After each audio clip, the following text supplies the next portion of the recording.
Absolutely. Here's an expanded version of Scene 1 with rich detail, pacing, and character depth, reaching around 1,000 words. Dash dash dash. She walked into the skyscraper lobby with a quiet sort of determination, the kind that didn't scream for attention but demanded acknowledgement.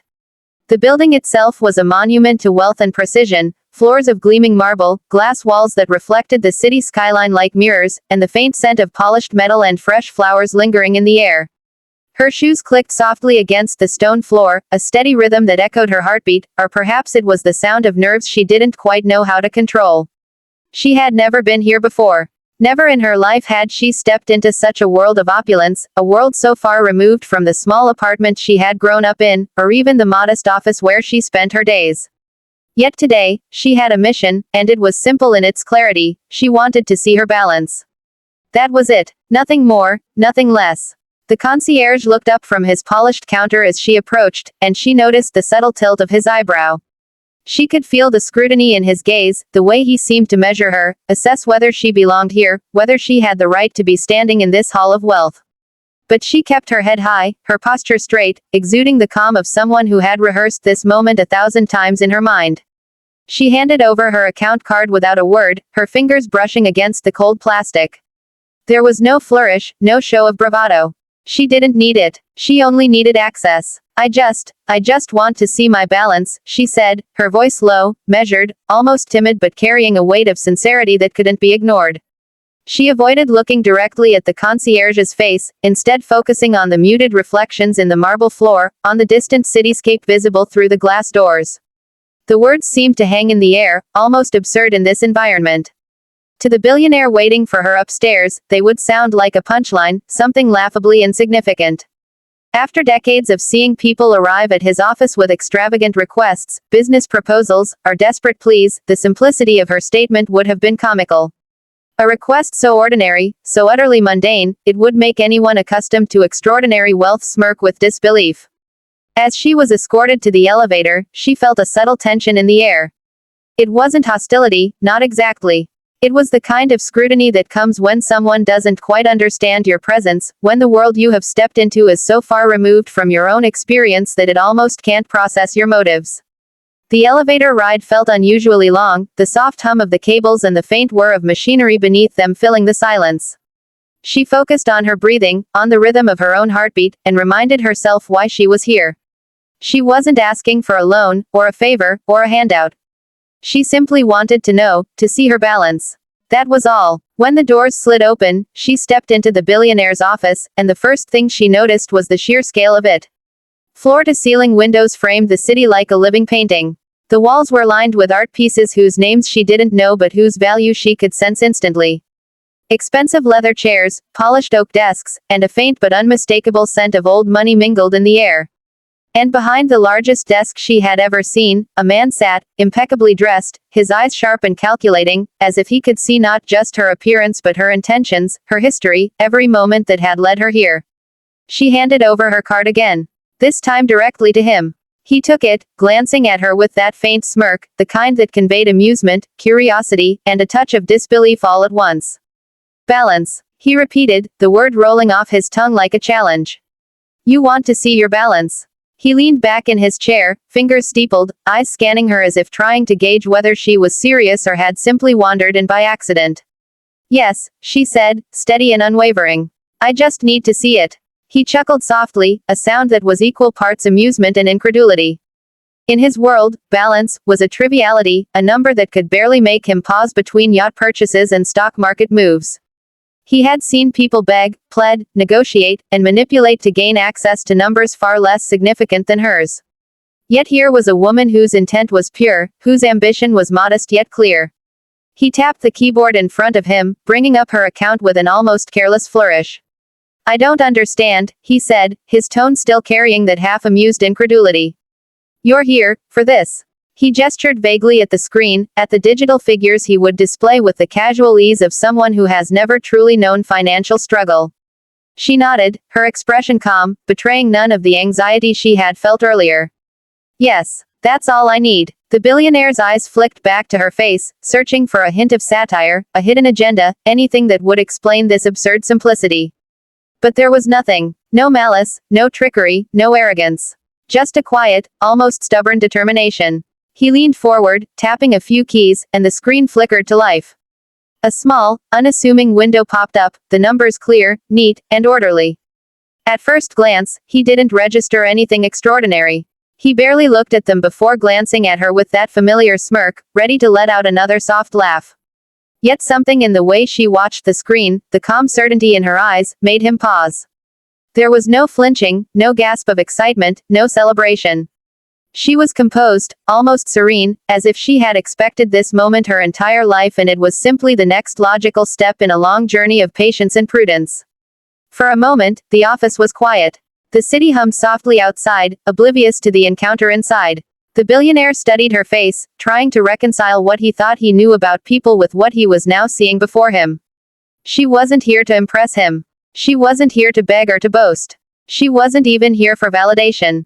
She was here for truth, her truth, the one defined by her own efforts, her own choices, her own perseverance.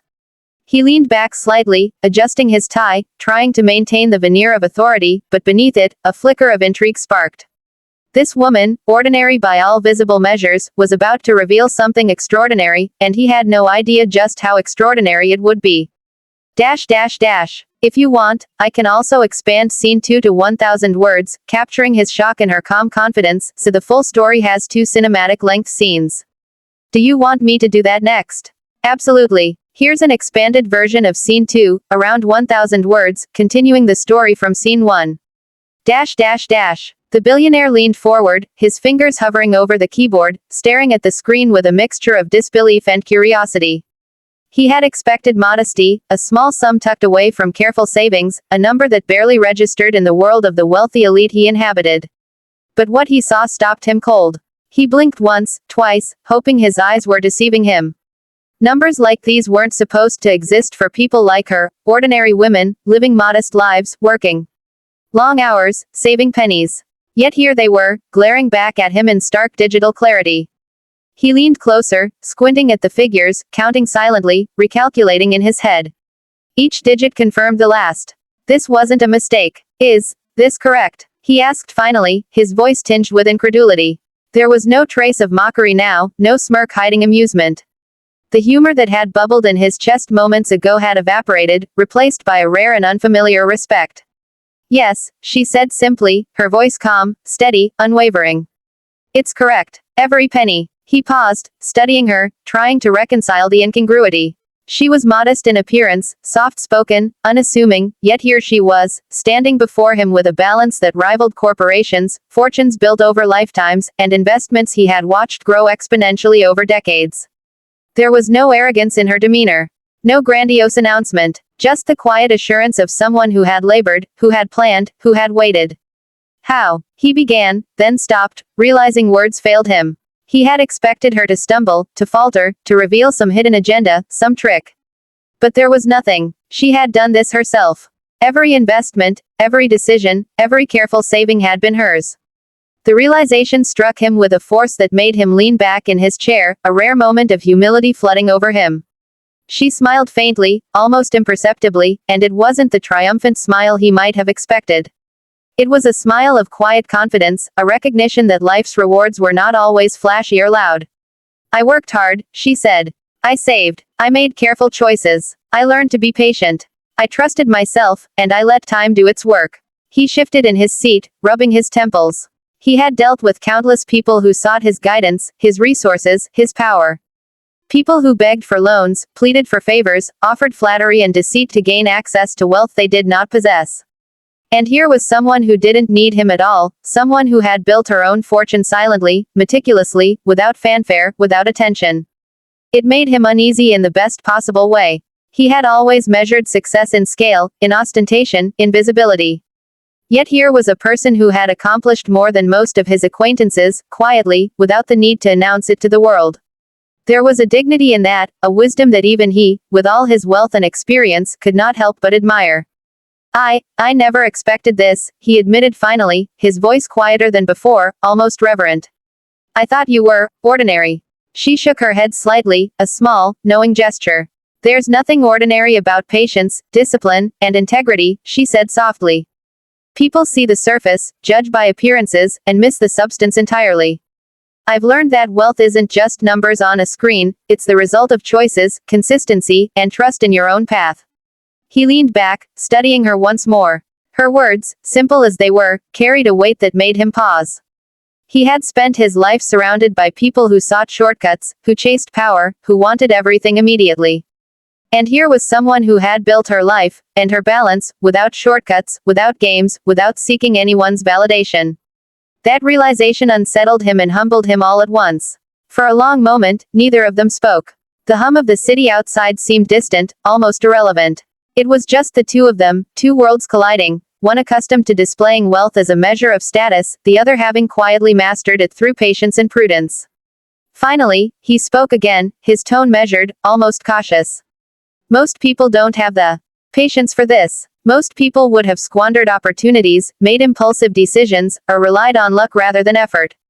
Yet here you are, alone, and yet you've done what many never manage in a lifetime. She shrugged slightly, as if the accomplishment were inevitable, almost mundane. I didn't do it to impress anyone. I didn't do it to compete. I did it because I knew it was possible, and I refused to settle for less. That's all. He shook his head, a mixture of amazement and disbelief on his face. I have seen people with far more resources fail spectacularly because they lacked the one thing you seem to have in abundance: patience. Discipline. A quiet, unwavering focus on what matters. Her eyes met his, steady and unflinching. It's easy to underestimate people when you only judge by what's visible. But the true test is not in appearances. It's in consistency, in choices, in what you do when no one is watching. The billionaire leaned back in his chair, letting out a long sigh. He had met countless people in his life, many of whom had dazzled him with charm, with audacity, with ambition. Yet few had impressed him the way she had, not because of the numbers on the screen, but because of the person behind them. She had achieved what most could only dream of, but she carried it lightly, with humility, with grace, with a sense of purpose that transcended mere wealth. He tapped the screen again, almost reflexively, double-checking the figures. Every digit was correct. Every zero accounted for. And with each glance, he felt a growing respect, a deep admiration that went beyond simple amazement. This woman had built a life of independence, strength, and quiet power, a life that, in many ways, surpassed his own in its clarity of vision. I suppose, he began slowly, choosing his words carefully, I suppose you truly do know what you're doing. She smiled again, faintly, without pride, without arrogance. I do, she said simply. And now I know exactly where I stand. The billionaire sat back, letting the silence fill the room, absorbing the magnitude of what he had just witnessed.